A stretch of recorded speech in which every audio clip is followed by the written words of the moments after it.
बच्चे स्वागत है हमारे इस ब्राइट एजुकेशन के यूट्यूब चैनल में। आप लोग को मालूम है नया जो सिलेबस है वो दे दिया गया है। सेवा का ऑफिशियल वेबसाइट में आपको नया सिलेबस मिल जाएगा और यही है नया सिलेबस। ठीक है, बाय द वे नया सिलेबस के अंदर एक एक पार्ट को मैं कवर करूँगा, एक एक पार्ट दिखाऊंगा। जिस तरह अभी सोशल दिखाऊंगा, फिर मैथ्स दिखाऊंगा और कहना चाहता हूँ एक वीडियो में, हालांकि पॉसिबल हो भी सकता है नहीं भी हो सकता है, देखते हैं।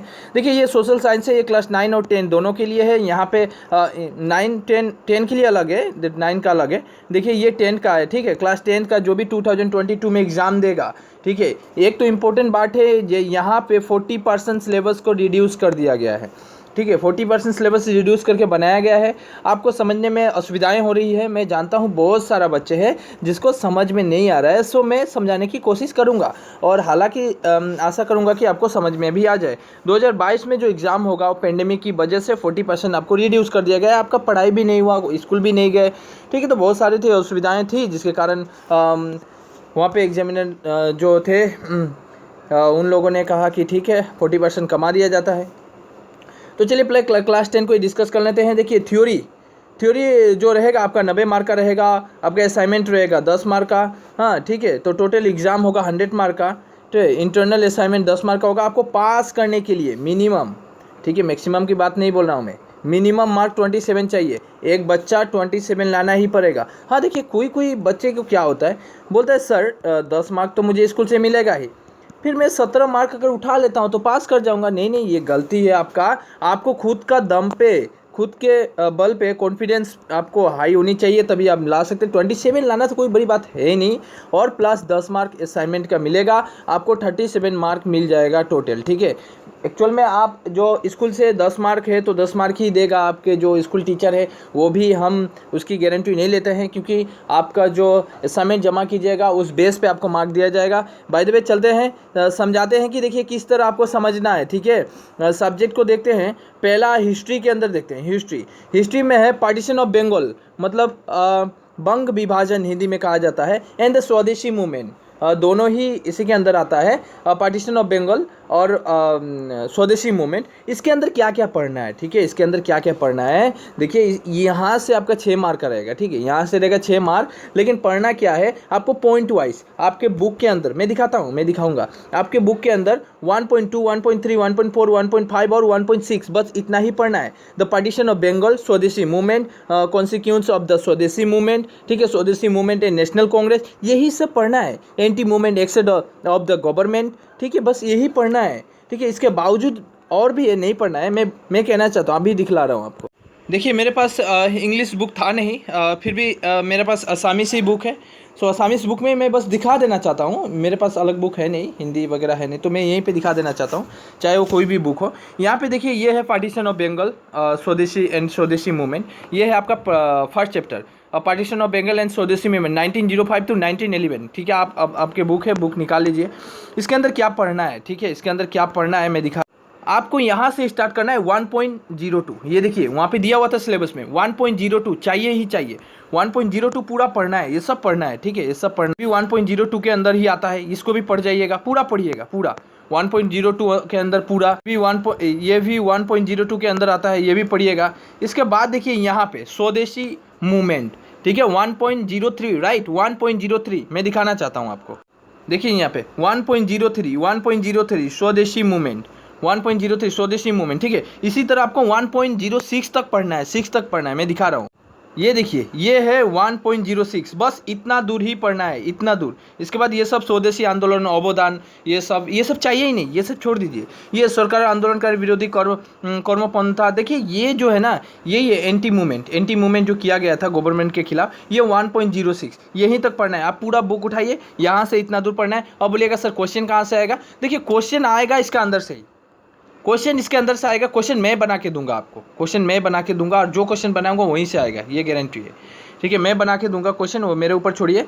लेकिन आपको पढ़ना तो यही है, बस आपके अंदर पढ़ के पहले कहानी की तरह, मूवी जैसे रामायण वगैरह देखते हैं ना, मूवी चल रहा है, इसके बाद हाँ यहाँ पे नायक नायिका, यहाँ पे विलन आ गया, यहाँ पे ये एक्शन हुआ। अब सीरियल भी देखते हैं तो याद रखते हैं, कल वो जाने वाला है, कल वो यहाँ पे चला गया। तो ये सब मूवी में जिस तरह एंजॉय करते हैं ना, बिल्कुल आपको पढ़ाई में भी उसी तरह का एंजॉय करके याद करना है। ठीक है, और तभी आपको समझ में आएगा। ये सोशल ऐसा ही है, सोशल बहुत इंटरेस्टिंग चैप्टर है, खासकर हिस्ट्री ज्योग्राफी बहुत अच्छा है, पढ़ाई कीजिए आराम से, ठीक है। तो मैं भी ये सब कवर करूँगा, मैं भी ये सब खुद पढ़ाऊँगा, ठीक है। मेरा भी टाइम रहने से मैं पढ़ा दूंगा सब कुछ, चाहे असामीस हो इंग्लिश हो, सभी लैंग्वेज में मैं कवर करूँगा, ठीक है। तो आगे देखते हैं सिलेबस क्या है। ये है सिलेबस, फर्स्ट चैप्टर समझा दिया हिस्ट्री में।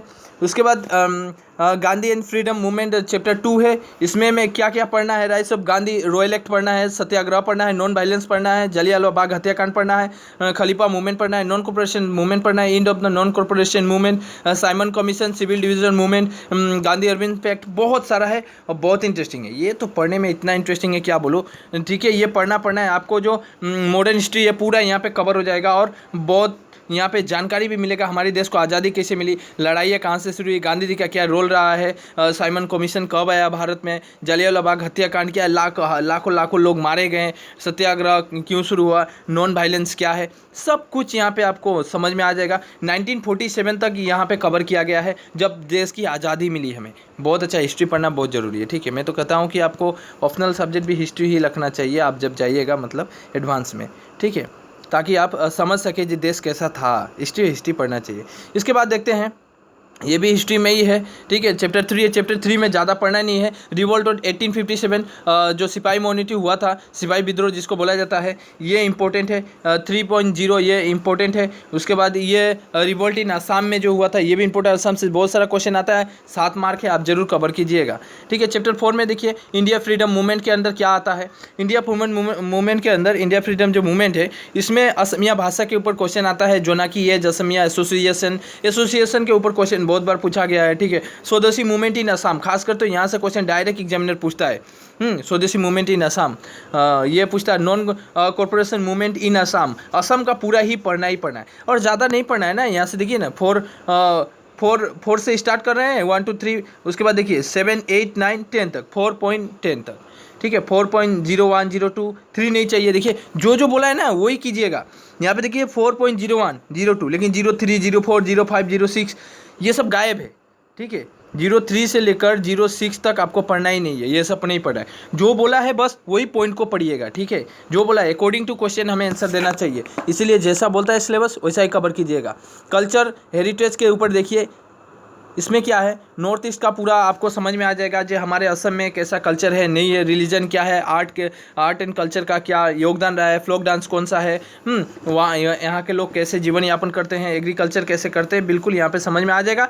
यहाँ पे भी ज़्यादा नहीं है, 8 9 10 11 12 13 14 15, यहाँ पे शुरू करना है 5.08 से, 5 पॉइंट से शुरू मत कीजिएगा, जैसा बोला है सिलेबस में वैसा ही कीजिएगा, ठीक है। अब ज्योग्राफी के अंदर देखिए क्या है, आपको बस वैसा ही करना है, 1.1 1.3 1.4 1.5, ये सभी पॉइंट आप देखिएगा, पॉइंट मत छोड़िएगा। इन्वायरमेंट एंड यहाँ पे देखिए इन्वायरमेंट प्रॉब्लम के अंदर क्या क्या पूछता है। इन्वायरमेंटल प्रॉब्लम के अंदर ज़्यादा नहीं दिया है, बहुत कम दिया। इंट्रोडक्शन पूछा है, इन्वायरमेंट होता क्या है, द मीनिंग ऑफ इन्वायरमेंट पूछा है, इन्वायरमेंट प्रॉब्लम पूछ रहा है और मेजर इन्वायरमेंट प्रॉब्लम पूछा है। ये आराम से याद हो जाता है, कोई भी बच्चे क्लास 7 8 बेसिस पे ही क्वेश्चन रहता है, याद हो जाएगा।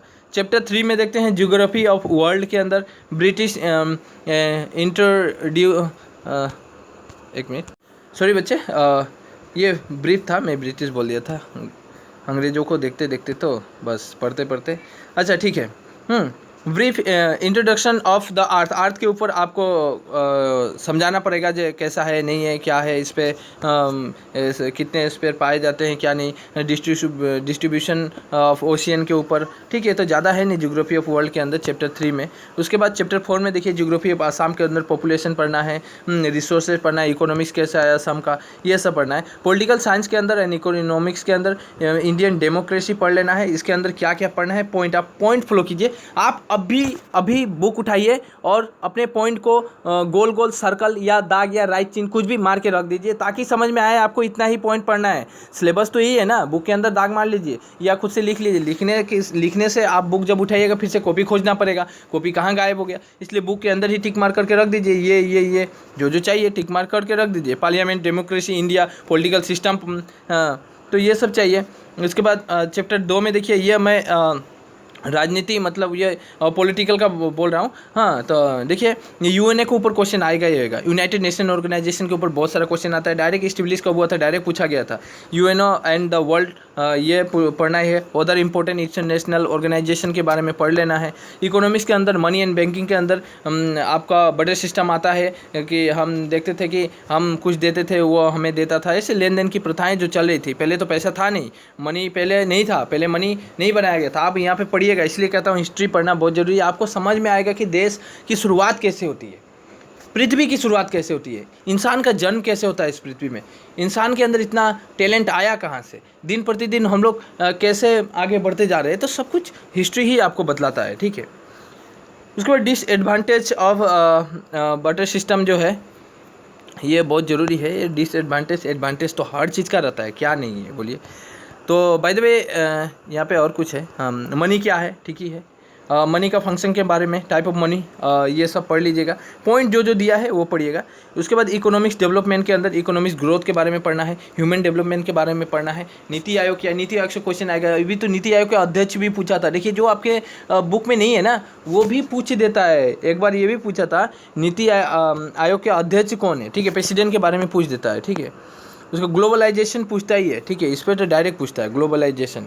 लिबरेशन भी पूछ देता है, डेमोक्रेसी भी पूछता है, ठीक है, डायरेक्ट एग्जामिनर देता है। इंटरनल असाइनमेंट 10 मार्क का है। तो ये सब पॉइंट वाइज फॉलो कीजिए। क्लास 10 का मैं बतला दिया सोशल। अच्छा, क्लास 9 के लिए मैं डायरेक्ट दिखलाना चाहता हूँ, खासकर क्लास 9 की फाइनल एग्जाम जो होगा वो भी एक्चुअली डिस्ट्रिक्ट वाइज ही क्वेश्चन दिया जाएगा, तो वो भी अपने सिलेबस को फोकस करके ही बनाएगा, ठीक है।